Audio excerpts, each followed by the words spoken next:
Assalamu alaikum, everybody. I think we are live on this amazing technology once again. Good evening, and my name is Julie Siddiqui, and thank you so much for watching either live or on some sort of playback. This is the next in the series of the Thrive Live events that I'm doing every week, every Thursday, around about this time, with amazing women who have either overcome a challenge or who have done something amazing or found an issue that they feel very strongly about and have done something about it. And I think we learn a lot from the wisdom and the sort of learning points, and we realize that nobody is perfect and that all of us can learn from each other. And really it's very much in the sort of ethos, I guess, and the essence of what Together We Thrive is about. Together We Thrive is a new initiative that I've set up with some other amazing Muslim women dotted all over the UK. And we are learning and leading and challenging and collaborating with each other, plotting and planning, I guess you could say, but also working with women, particularly women from different backgrounds, different faiths, and working out how we can do stuff together, how we can thrive together. It's already been really exciting. So many ideas floating around, so much energy, which is what I am loving. So without any further ado, let me introduce you to an amazing woman who I think has bags of energy, which is what I love. One of the things I love about her, Rabbi Charley Baginsky. Is she there? Yes, she is. Hi. How are you? Hi, Julian. Thank you so much for inviting me into your Thrive studio. It's very exciting. I wish we were together somewhere in real, but I know. It's not meant to be, is it? So, and listen, you and I haven't really met properly, I don't think. No. But we have lots of mutual friends. We do work with similar people. I absolutely respect all of the things that you're doing. And you and I did meet over our eyes met, really, over a Zoom room is what and I knew straight away the kind of stuff you were saying and your energy and a passion for what you're doing, that, you were I wanted you to be rather one of my tribe. And so when I started doing these, you were absolutely on my list because I thought people can really benefit from hearing from you who may not otherwise have that opportunity. But thank you so much. I know you're super busy, mom, and working from home and juggling loads of stuff. And you just came from another call to this. I did. I've just come from our community briefing. Every week we have 41 communities across the UK, actually, and also in Copenhagen and in Dublin. And they come every week and we talk about the issues that are happening in our communities and share and learn from each other. Amazing. So that is in itself brilliant that you came straight from that to this. So I really do appreciate that without you even being able to catch your breath. So listen, let's just dive in. And what I would love you to do, please, is just sort of paint a picture of you, a bit about you, your background, and where you are right now, I guess, so that we can sort of place you really. So literally, where are you? And where, what's your sort of journey been to this point, really? Okay, so I'm literally in Hemel Hempstead, which is not very far from where I grew up. I grew up in Watford, so not very far away. And but in between have been to Israel. I lived in Israel for a while, and in Surrey, and somehow have ended up not so far away from where I grew up. My journey. So I'm currently the joint interim director of Liberal Judaism. And I've been a liberal Jew since I was born. My parents were members of a liberal synagogue, and I grew up through the ranks of the community, through the youth movement. And I spent some time in Israel on my gap year when I was 18, and just decided to stay, really. I had a place at Cambridge, so I came back and studied theology at Cambridge, always been fascinated by other religions. And I went to Cambridge, did a year, and thought I really missed being in Israel, and went back. And actually, while I was there, I did nothing to do with religion. I managed bars with a really multicultural bars, in expat bars in Israel, and came back to England really to finish my degree. And while I was back, started working in synagogues to pay my way through university. And really felt like there wasn't enough young female role models in progressive Judaism at the time. There were some greats, but there weren't enough. Mm-hmm. And I felt like there was a place for me. And I was looking for that sense of being Jewish, being part of my life in the everyday. And that and social justice and that commitment and study attracted me to the rabbinate. And along that journey, somehow 20 years later, here I am, and still doing it and still loving it.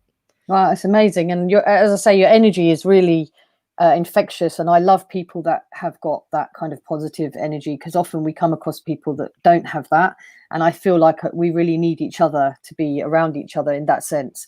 I think I saw Aksa pop up. Assalamu alaikum, Aksa. Very nice to have you here. If anyone has any questions or would like to say that they're here, because one thing about this amazing technology as it is, we don't actually always know who's here.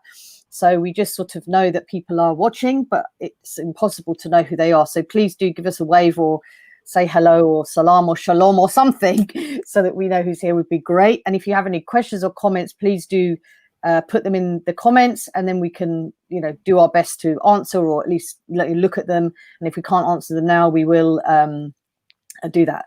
Good to see you, Aksa. Thank you so much for joining. So let me just go back a bit.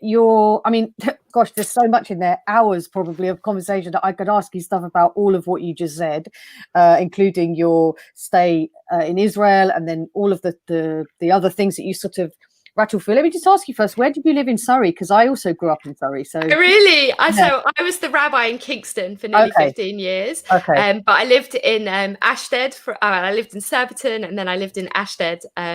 Little village of Ashtead, if anybody's watching out there. But we were basically the diversity. So we had a Jewish family, we had a family at the school who had 2 gay dads, and we had a family from Sri Lanka, and we were the diversity of Ashtead. So it's very, very different being in Hemel now, where it's a different kettle of fish. So I grew up in Chertsey in Surrey, and right, so not so far. Not so far, and I used to go to Kingston really shopping. That was about it. But so I feel the Surrey bond. Then that's good. It's all good. I love Kingston. I have to say, it was a great community, and by the river. Who doesn't? Yeah, of course, very, very nice. So let me just take you back. By the way, I think I saw Simon Rothstein and Shama. So thank you so much for saying hello and making us feel like we're not just talking to each other, although that would be fine too. That would be fine. And Jamila Mahmood, good evening. Thank you. Assalamu alaikum. So let me just take you back. You mentioned a few things that I think people would find interesting that wouldn't know necessarily what you mean. You mentioned, for example, liberal Judaism. Sure. Which I know, again, is a topic in itself, I'm sure, but I think people would find that interesting. But then you also mentioned something about there not being enough, I guess, people like you at that time. That's how you felt. So just give us a bit of an insight into that if you can. So in liberal Judaism, in progressive Judaism, we've had women rabbis for 60 years. I mean, it's not a new thing. And now I would say we're definitely at least half, if not more.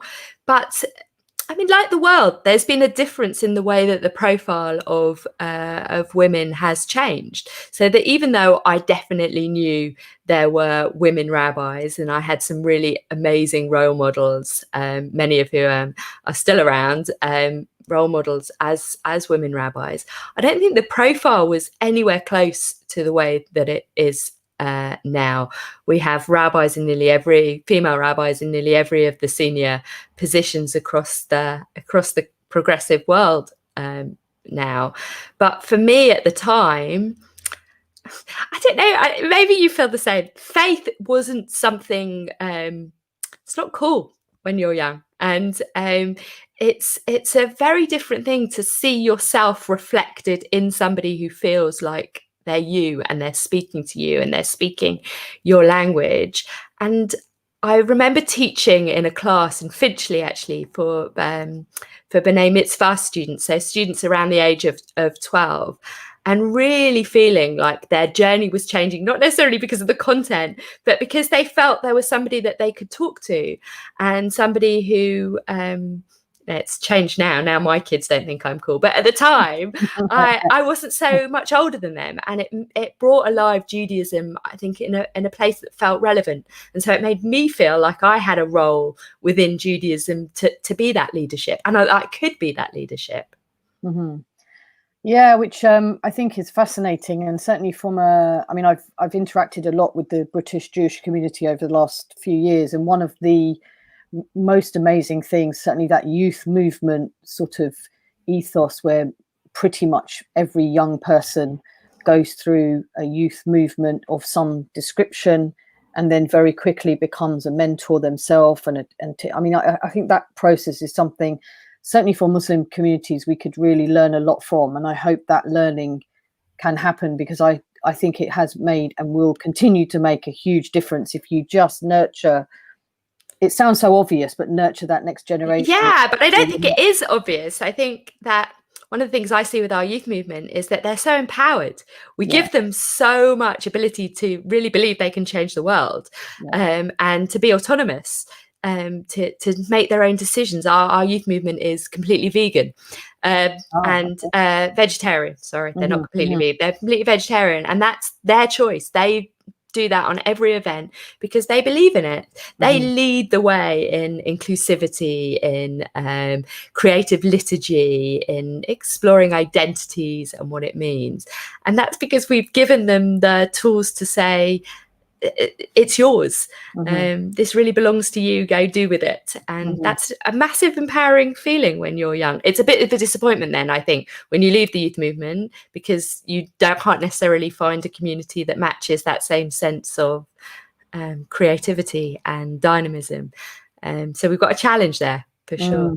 No, but I think it's a great, as I say, it's a great model. And in fact, as you're talking, I'm also thinking about my because of course the Jewish community, as with all communities, has its spectrum of people and where they are on that journey, and that I find fascinating from, if you like, an outside perspective. I have many friends, particularly women friends from the sort of orthodox part of the Jewish community, who consider themselves feminists and are challenging and knocking on the doors and asking the questions and all of that. And I find that stuff really amazing, and really has empowered me to think that, it's not just me that does that stuff, or my Muslim women friends, where we're challenging the status quo too, but actually women of other faiths and part of that spectrum, wherever they're from, are doing that too, which is amazing. So that is also something very powerful for me, which is why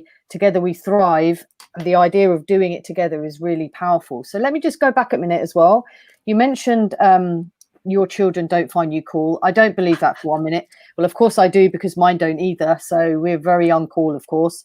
Just give us a sense of how do you, what's your life like day to day? What does it mean? You said you're the co-interim director of Liberal Judaism. Yeah. Kind of what does that mean? And then I'm just fascinated how that all kind of plays out in your life, because I know you're a very busy mum. I love your kids from what I've seen on social media. Very, very cute and lovely photos that you put up. So just give us a sort of snapshot of your day, really. Wow. Okay. I don't really know where to start, because a lot of the time I don't know how it happens. I kind of finish the day and I'm slightly amazed that we got through it in one piece. I have 3 children, Joshua, Eliana and Cassia. They are 7, 9 and 11, nearly 8, 10 and 12. They are almost exactly 2 years apart from each other. And I look back on those days of sort of having 3 under 3 and 3 under 4, and just that's, I don't know how I got up in the morning, certainly how I went to bed at night.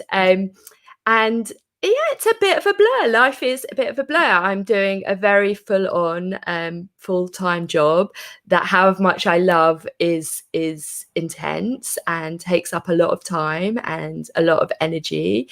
And I have 3 children that take up, and I'm a single mum, so it's me and the kids. They have a great relationship with their dad, but he doesn't live with us, so it's the 4 of us most of the time. I'm in a really privileged position that up until COVID, I've had amazing nannies who have really, Emma Rich, if you're watching, has, and Teresa, they became part of our family and were, that's a real privilege. I get that I'm really lucky to have that, but I'm also really lucky that I have kids that grew up in community. So I always refer to my kids as the Bima babies. Instead, Bima is the raised platform in synagogues, because I had these, when I was a community rabbi, I had these great communities that really taught me about being an integrated rabbi, that actually part of being a mother was also part of my rabbinate. And so I would hold the children on the bima while I was leading a service, and KLS Kingston was just brilliant. I went back from all my maternity leaves I had there, and I went back within 6 weeks of having the kids, because they let me bring the children with me. So the first year of each of my children's lives, they came with me on pastoral visits. They were passed round. I did meetings breastfeeding, and it was brilliant. It was brilliant. When I remember being, I don't know, in my early 20s when I was at rabbinical school, and a friend of mine, a little bit older than me, saying something about one day you will feel like all the bits of your life come together in one place, and not really understanding what that meant or visioning a day when that would happen.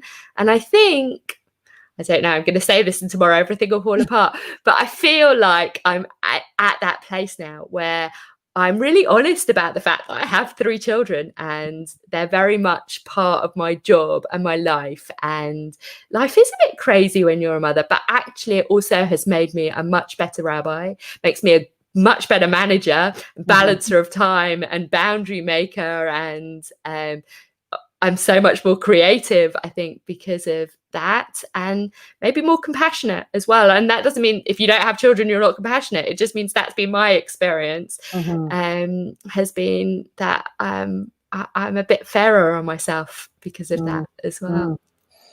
Well, that's really fascinating. I just want to say hello and salam to Bushra. I think it was Owen, and also Jenny. And Owen, you're absolutely right. This is absolutely social media at its best. You know, there's some horrible stuff that happens online, and actually this is a very good use of, and a very blessed use, I would say, of social media. And we're very, very lucky to be helped today with the technology, which is also a real blessing, and I feel like it's looking great. So that's amazing.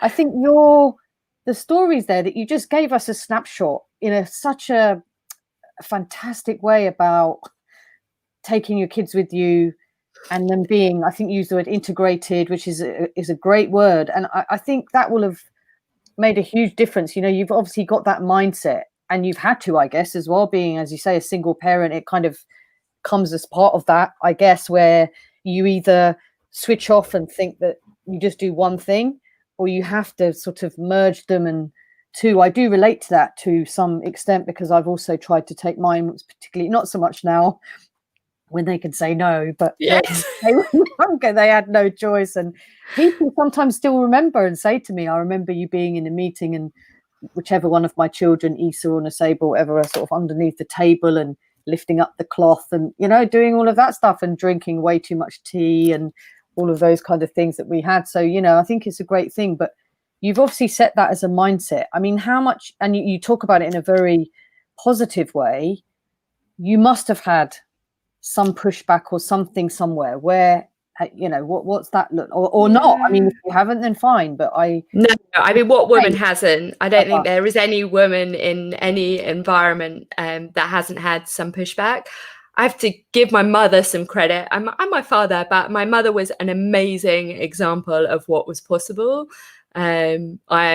I continue. My mother is still working full time, and her career goes from strength to strength. And she absolutely gave me the belief that that anything was possible. And so I think that's been my help when there's been pushbacks. And Yeah, look, I do not look. There is no question that I look like what if somebody said to you, I'm going to be interviewing my friend the rabbi this evening, that I am what would naturally be perceived as a rabbi. And that means that people make all sorts of assumptions about you, and they not only about your faith and your religiosity. I'm a single mother, that makes a whole other set of assumptions that come with that, and it's very difficult to always have the confidence to tackle them and to say to continue to open your mouth and continue to stand your ground and to feel like you can still offer something. And I've got so many stories I can tell about perceptions or being told I couldn't do something, but I've also got a million stories where things were the opposite. I am really lucky with liberal Judaism. That doesn't mean it's perfect. In every community there will always be. But my experience has been overwhelmingly empowering for communities, congregations, individuals with the congregations, the support of my colleagues who've absolutely been that none of that has come into it, and been the opposite. That I meet people like you who thinks it's an absolute benefit to be a diverse person with and not fit the stereotypes of what people perceive. But it's difficult. I don't think any woman, as I said before, I don't think any woman in the workplace or otherwise doesn't come up against an extra hurdle or two or three or four. But that's why it's good to talk about and not be ashamed of that. Sure. And also to sort of help each other. I think there's always this, I know people have sort of said to me or to people who are doing similar stuff to me, how do you do it? So I say, well, do what? What's it? If it means perfection and kind of everything's all right, well, clearly you don't know what my life is like, because it is like that. Nothing ever is like that, is it? But it's about how we then process it. And and we're really bad about saying it's a struggle, and not seeing that as a weakness. And we're really bad, or we have been bad as women, of supporting each other, and not just saying I've done it and therefore I'm not going to help the next person. And I think that this is the moment for, if I've said this to you before, I think this is the moment for female leadership, or a different style of leadership that perhaps us as women can model. I really believe that we need to be the place that embraces the diverse voice and the different ways of leading. And you mentioned that I'm a co-director. I'm joint director with Shelley Shokolinsky-Dwyer, and we are two very, very different people, but together we bring so much complement to each other, and working in partnership, and really singing the praises of the other half. And it's so nice. How rarely do we say, do you know what, you were brilliant, I really appreciated that you did. And it's so nice to hear. We've got to remember to say it as well. Yeah, absolutely. And I think it's great when you work with people that are different personalities and stuff like that. I think it's challenging sometimes, but it's great as well. Can you let's just park COVID for a minute, difficult as that might be, because I'm going to talk about that in a minute. So when I ask this next thing, don't say it in a COVID way. Okay. Like we're talking about you in February or March or January or whenever that was, October. Something. Okay, I'll try. What day to day does it mean to be a rabbi? Now, of course, you are the director or co-director of Liberal Judaism, so of course that brings with it its own. But just give people a sense of, who wouldn't know, what does it mean to be a rabbi, a community rabbi? What kind of stuff you do with people? It's really funny, isn't it? Because you every day is so different. So on one hand, like any religious leader, you're dealing with the life cycle of individuals and of the community. So the festival cycle, every weekend we have Shabbat, so services on a weekly basis, maybe more, and religion school, and being inside of the festival cycle. And there's the life cycle, so marriages, births, deaths, a lot. Often for a community rabbi, funerals are a big part of our daily, or not, hopefully not daily, but a regular part of the job. But you're also a manager and a bureaucrat, and there's all the management of the synagogue. Most of our communities, particularly within Liberal Judaism, our rabbis are the sole rabbi of a community. So they're managing volunteers, they are creating social programs, they're worrying about the database, they're doing their social media, they're, all those things as well. Like many clergy are in really practical. And then there's the cups of tea and the pastoral and spiritual elements of being a rabbi. So going to visit your congregants and working with families at great times as well as really difficult times. And then there's the community. So the community at large. So Liberal Judaism sees itself as part of the bigger world as well, so that it's part of the rabbi's job for interfaith, for advocacy for the community and on social justice issues. Remember, as rabbi of Kingston, building a sukkah in the middle of Kingston to refugee issue was really big part of my rabbinate. So it's a great job because you're social worker, friend, spiritual advisor, change bringer, all sorts of things. It's draining, and the emotional capacity for all my colleagues at the moment as congregational rabbis gearing up to the High Holy Days. We've got big festivals coming up next week. The amount that they give of themselves to their communities, you cannot underestimate. They are working I know we're not doing COVID, but especially in this moment is huge. No, but let's talk about COVID, because I think I just wanted you to tell the other bit before we went on to what it's like now, because of course it's different. So it has changed, and in fact, you and I met on another event where we were talking about faith communities and COVID, and the difficult stuff as well as the amazing stuff, the resilience, the way people have kind of responded has been, completely awesome. But just give us a sense of what that has looked like for you. How has it made you feel, and what kind of stuff have you had to do differently in the last 6 months or so? So the word that I keep coming back to is accelerate. It's kind of accelerated everything. So it's accelerated emotions, and it's accelerated having to respond really fast, and it's accelerated change. So that's good and that's bad. So the amazing stuff that we're doing is so much stuff online. Services have moved online. We like to say our buildings never, our doors of our buildings closed, but our community is never closed over this period. We've moved our education online. We've got rabbis doing services every morning, people connecting, collaborating, working together in hubs across the country. We've moved pastoral support online. So this forum has been incredible for allowing us to keep going. But it's also been exceptionally draining. All my staff are working at home. That's a blessing in some ways, but it's also really, really difficult. We've had new staff start, so they're starting in an environment.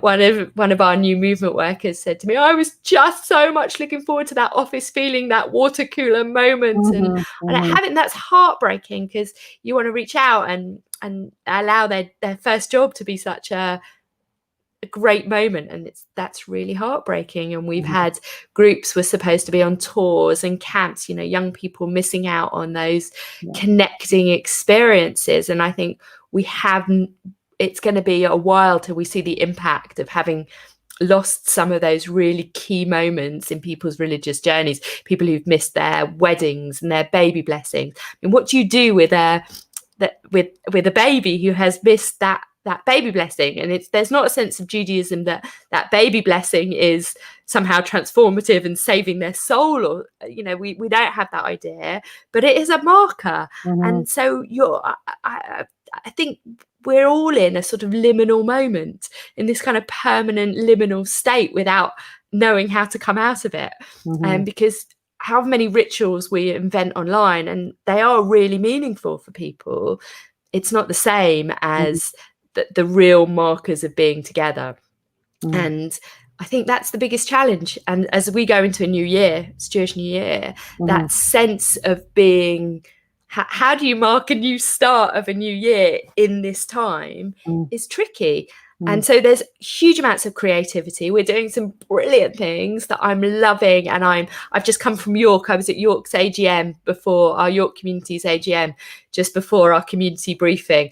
I'd never have been able to do that. How could I do that? It'd be in York, then be at the community briefing for 40 communities, now be here with you. So that's wonderful and amazing. But there is still a sense of uncertainty, unknown, which is deeply unsettling. And for somebody who likes boxes like me, I like to put things to know where I am and what I'm doing. I think that's really hard. Yeah, someone just said, I can't see the name, but it says Rabbi Charley's enthusiasm is so inspiring. So you just said that, and I totally agree. It's really infectious. I mean, how do you switch off? Do you switch off? How do you kind of chill out? Have you been away anywhere in the last? So I went to Centre Parks before this situation. Never done Centre Parks before. I'm not sure we're allowed to advertise that, but it was amazing. I loved it. It was brilliant. And I've learnt to cook. I never cooked anything. And during lockdown, I have learnt to cook. And so do you find that relaxing or kind of, because I don't? So I never cooked because I hate mess. It's just terrible. I've got 3 kids, 2 cats and a puppy on the way, and I hate mess. This is like bad idea on all sorts of levels. And so I never cooked because I didn't like the mess, I think. And it's taught me to let go of that, which has been relaxing. Learning to just say, do you know what? I'm going to wait at least until I finish cooking. My partner, I do have a partner, he's probably watching. He always says that I start clearing up before we've even, finished the meal. So I've learned, I think that's helped me to switch off. Yeah, to let it go. Yeah. So, and of course, I think the challenge for all of us, the good side of it is great. As you say, you can participate in things that you otherwise wouldn't be able to, and there's no traveling. And I think for those of us with kids, is very appealing.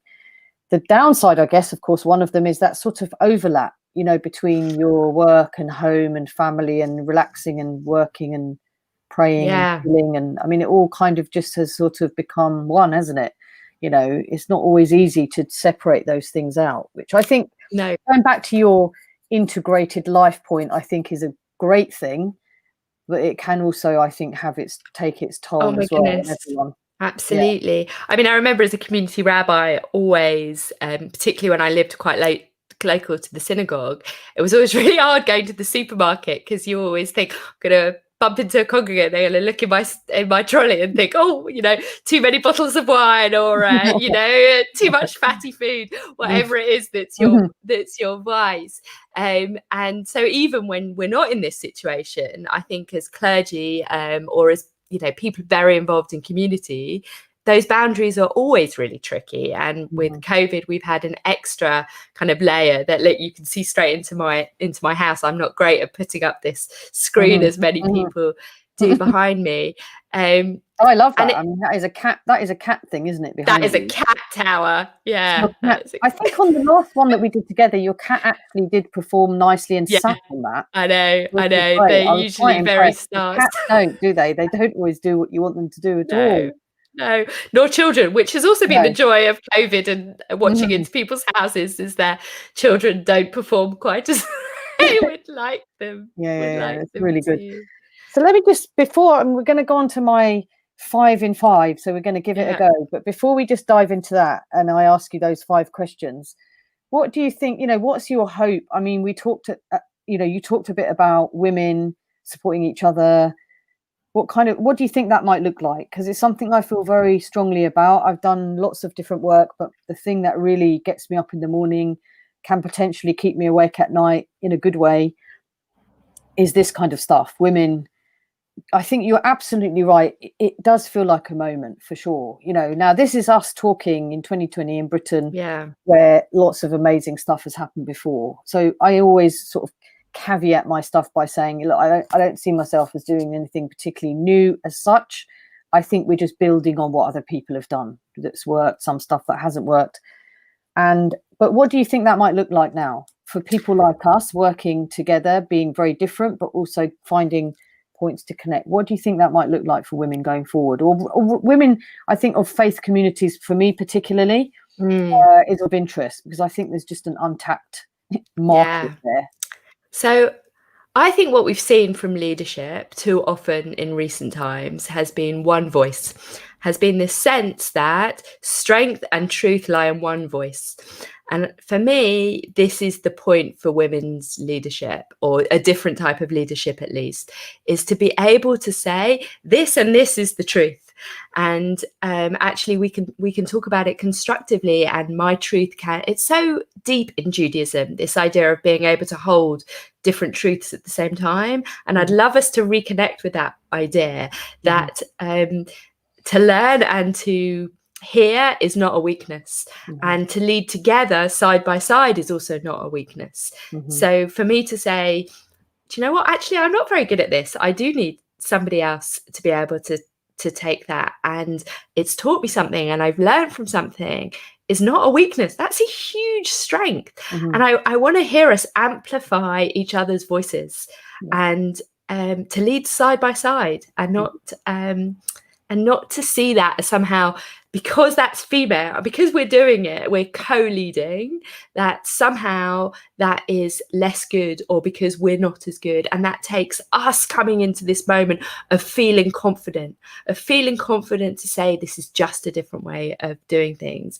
And I truly believe, this is my theology, that God lives in the tension, that God lives in, that it's possible for God to live in not conflict as in, you know, fisticuffs and war, but in the conflict of being able to disagree and still come out of it changed and moved and friends and talking. Interfaith is at its best when we do get to the point, we have to be friends first, but when we get to and trust each other, but when we get to the point where we can talk about things that actually are discomfort, are uncomfortable, we know that we really are friends, and we really are making change. And if we can do that across the board, I think God will emerge in that space.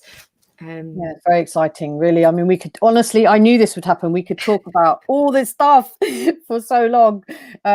So we've had some brilliant comments that I've just seen sort of coming through. Rizwana now is talking about my name, actually, or the sort of the derivative of my name. But she also mentioned before about that it is difficult working from home. Also commented on how we as women need to work together, but that misogyny is a big thing. And one of the things that I've sort of learned, and it's been a brilliant learning for me, as I mentioned earlier, the sort of working with women, Jewish women, other women from different faiths. People always talk about how much we have in common, which of course we do, and particularly, you know, from a sort of, if you like, theological perspective. And for Muslims, it's quite easy for us to see that because of it follows on, and it's amazing every time. But I think what people don't always think about is the stuff, the gender inequalities, or the things in the community, or the sort of over dominance of male leadership, or whatever, the lots of different things, and juggling the things that we've spoken about. We also have that stuff in common too. Absolutely. To explore is brilliant. Someone else just talked about your positive outlook. I absolutely agree with Jamila about that. You have an amazing positive outlook. It's a real blessing, really, and I feel very lucky to call you my friend. Owen asked a question earlier to you about how do you switch off TV? What TV program do you like? And he mentions he likes police murder dramas. And Owen, you're like my husband, because he does too. And I don't get it. I don't find that relaxing at all. Oh my goodness. That's totally my Audible. On my Audible is all psychological thrillers. That's my cleaning. I have to say, I mentioned it before, cleaning is my switch off. I'm really excited. I've got a bit of time tomorrow when the kids are at school. I'm going to clean my house. I know that sounds mad, but it's my thinking time. Yeah. It's absolutely really important to me. And I love trash TV. I'm like, can I confess this here? Is everybody going to judge me? What have I been watching? I've been watching Married at First Sight Australia, which is awful. I mean, awful. But it is my like background TV terrible confession here. I like trash TV and audible psychological thrillers. Wow, it's deep stuff. It's like different ends of the. Terrible. I love terrible. podcasts nowadays and able to listen on the move, and when I'm walking Yeah. around the house and putting my headphone. I mean, I love that. I could go into Yeah. my own world. You got another fan here, Rizwana said she likes psychological thrillers as well. Oh my! We'll have to share our favourites. Yeah, that's right. And Aksa mentioned earlier about the fact that her husband has learned to cook in lockdown. Oh, really? I mean, that's a win-win. That's great, isn't it, as well? It's amazing. I've discovered, I mean, I won't name the exact type of brand, but I discovered a pressure cooker. That was what started name it, because it's fine. It's called the Instant Pot. Okay. And you put everything in it, yes, and in seconds it cooks everything. And I like the sound of that. It's unbelievable. That was my intro into cooking. And it's changed. But now I cook. My dad is in shock. He doesn't can't quite believe it. Yeah, so Isabella is asking, when do you find time to sleep? I think it's a great question. Yeah, I was going to ask as well. You know, I sleep. I crash out basically at the end of the day. And look, this is my favorite thing to do. So I'm probably more energetic now than I was at 2:00. Answering a lot of emails about what's going to happen with buildings reopening and not reopening. And this is great. I mean, this gives me energy. And I'm the same. I don't find this a chore at all. Anything like that. No, this is wonderful.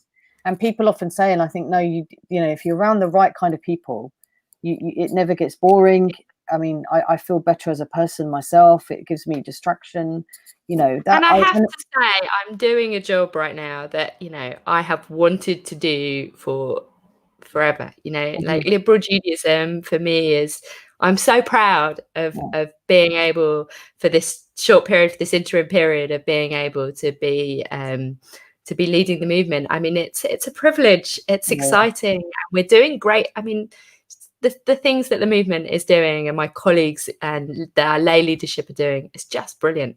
It's brilliant. It's inspiring. No, and it's great to be in a job that you love as well. I mean, that's amazing kind of thing. It's a privilege. They're lucky to have you as well, of course. I'm sure you're I'm sure you're really giving a lot of comfort and inspiration to many people, women, men, I'm sure lots of different age groups. So, I really sure that that's very much appreciated. So let's go for this 5 in 5. Right.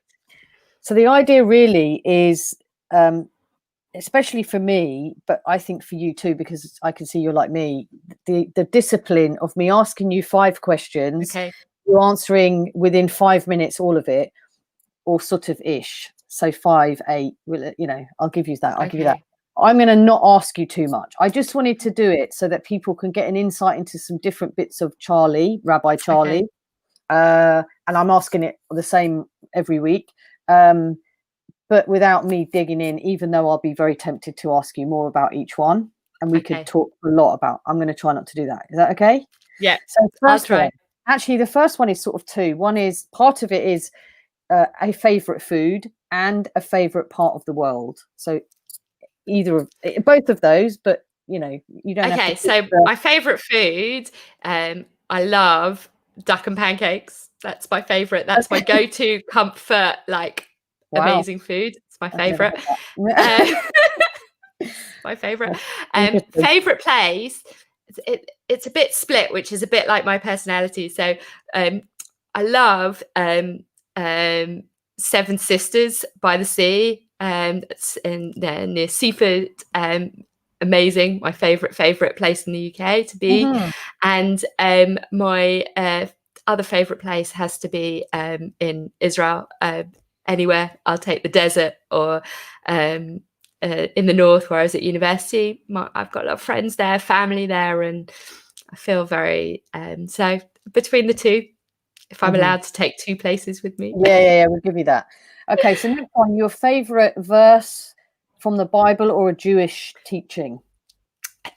So that's an impossible question to ask a rabbi, impossible. Cool. But so I have to go with the verse that I've been studying a lot in the last week, because we're approaching High Holy Days, where this part of the Torah is read, which is Lo b'shamayim hi, which means it's not in the heavens, which is this idea that the Torah is not in heaven. It's here, in the here and now, for us to grapple. In fact, it goes on to say it's not too hard for you, that you shouldn't work it out for yourself, and it's not across the water that you should ask somebody else to go and get it for you. It's right here, right now. And I love that idea that the Torah belongs to us to interpret, that it's constantly giving us something new, and every time we read it, something else emerges from it. So at the moment, that's my favorite verse. Amazing. God, I'd love to dip into that, but I'm not going to, because I can't. I'm being disciplined with myself, but it's so fascinating. Maybe another time we can dig into some of those teachings. So next one would be a lesson that you would teach your younger self, or advice that you would give to your younger self. So you can listen in more detail. I'm on a podcast on the Liberal Judaism website that talks about this, which is what would I tell my daughter? So I have a daughter who is the spit of my mother. She is like mini me, my middle daughter Eliana. And so I look at her, and it's scary when you see yourself. And I think that I would tell my younger self, it's okay not to always be right. It's okay. It's all right. And even when you know you're right, to not have to say it. And I'm still learning that. I'm still learning. I find, it's still a lesson for me to learn. But I think that's what I would tell. No, it's very deep. And as you say, we're sort of passing this stuff on to our kids. It's sort of scary and amazing all at the same time, isn't it? Especially if you've got those that are, mine are now at the age where they respond and challenge and ask questions, and we sort of sit at the table, and I look at my husband and I think, well, how what do we have I created? It's like, I don't know how to answer this one, but it's, that's what we want, isn't it? It is, absolutely. And you've got that to come when yours are slightly younger than mine. It gets even more, let's say, interesting. We love it, but it's like, whoa, it's challenging. And I think kids nowadays too are also being encouraged to do that, which is amazing, questioning and asking stuff and not taking one answer, and it's a great thing. But anyway, let me delve in. So a favorite quote or saying? So that's easy for me because it's I have it on my arm. Okay, show us then, please. I'll show you. There's it here, which says, "This too shall pass." Which often we think of as being a Jewish phrase, but it's in a lot of traditions. And why? There's a piece of text that was written by a Jewish educator in the States, and she was writing in this lead up, in the period that we are now, in this lead up to High Holy Days, about wisdom. And she said that when she was at school, her religious studies teacher said to her, the most important phrase that you'll ever know is "this too shall pass." And she went home and she said to her dad, "This is ridiculous, like, who's going to tell that to somebody on their wedding day?" And her father says to her, "No, it's exactly the couples that know that their wedding day will pass, and it's the marriage that's and she said, "Now I'm a harried mother of two." She was a harried mother of two. And she says, "I'm sitting on the couch with my baby, and, there's a million things to do. And I remember this too shall pass," because not only has that phrase got me through the most awful moments in my life, but actually it also reminds me to stop, that those amazing moments too will pass. And so be in them, be in those moments. And so I have it here because it's my tree of life underneath. This too shall pass. This moment will pass. So hold on to it. Yeah, no, it's a great way to look at it from both perspectives. I think you've explained that really, really beautifully. Thank you so much for that. Someone just mentioned that there's a book called Note to My Younger Self. I think it was Rizwana, called Debbie Moore, Note to My Younger Self. Okay, we'll check it out. Thanks, Rizwana. And then the last one would be, what or who helps you to thrive? So in my sort of thrive theme, I love the word thrive because it just is very positive. And so what or who do you need in your life to help you to thrive? So it's quite simple for me, really. I'm lucky to have a great family. I mentioned my mum, but she's massive inspiration to me, and my kids as well. They are hugely inspiring. I'm very, very lucky, and they make me feel very grounded and they keep me, I hate that expression, but it's true. They keep you real. They keep Mhm. reminding you actually what's important. And I have a great partner. So we are in different places constantly, but he's like my exact opposite. And he's just so relaxed. He's and he grounds me, luckily. Yeah. Thank God. Yes. Well, that's a beautiful set of answers. It's been an amazing conversation, really a very big privilege for me. I love the fact that we've connected here and elsewhere, and that we have so many mutual friends. I think you're an absolute, it's true. Did you see that? What did it say? You need to We be. need to do this the other way around. No. Absolutely. Maybe next time. It's very difficult for me to kind of. That's why I thought it's a good discipline. And but no, I just want to say that you're an absolute breath of fresh air and a great, I'm sure, inspiration for many people. I just want to send love and prayers to 21st century Moses leading Liberal Judaism through COVID. Wow, look at that. I mean, that's thanks, Owen. That's a big but he's absolutely right. So yeah, let me just send love, prayers to you, to your family, the kids. Let me remember their names: Joshua, Eliana, Cassia. Yes, beautiful. Wonderful. You're amazing. And let's keep these conversations going. And I hope that, and I'm sure people have benefited a lot from this. Please keep in touch if you like what you see, what you feel, because a lot of it is about how we feel, of course. This is Anne, actually just spoke there. She's a Methodist friend of mine who I did some work with last year. Lovely person amongst a lovely group of amazing women. And she's saying many reverberations, which of course is always going to be the case when you get women talking from a faith, humanity perspective. We get all of these overlaps. That's what I love about it. So thank you so much for saying that, Anne. Let's just see what this says. Wonderful to hear this, especially that we all come from different backgrounds and way of life. Most important is to understand each other and be brave to ask questions. Absolutely, totally. Thanks, JJ. Yeah, and really thank you so much for saying it. And that kind of building of trust and friendship, and allowing then stuff to happen, to realize we're not all the same, that we bring whatever we bring. These kind of conversations are really powerful and rich for all of us. So thank you so much for taking time out of your already busy day. And thank you everyone for watching, and may God bless everyone and keep us all motivated and connected, and not allow the horrible people online, offline, or wherever to divide us and to upset us. And I think we need to hold on to conversations and moments like these, knowing that we can do this. There's many more people, good people in the world than bad, whether that be locally, nationally, or internationally. Don't get sidetracked with the horrible stuff. This is what life is about. And as our rabbi here said, this too shall pass. These moments will go quickly. Hold on to the good stuff.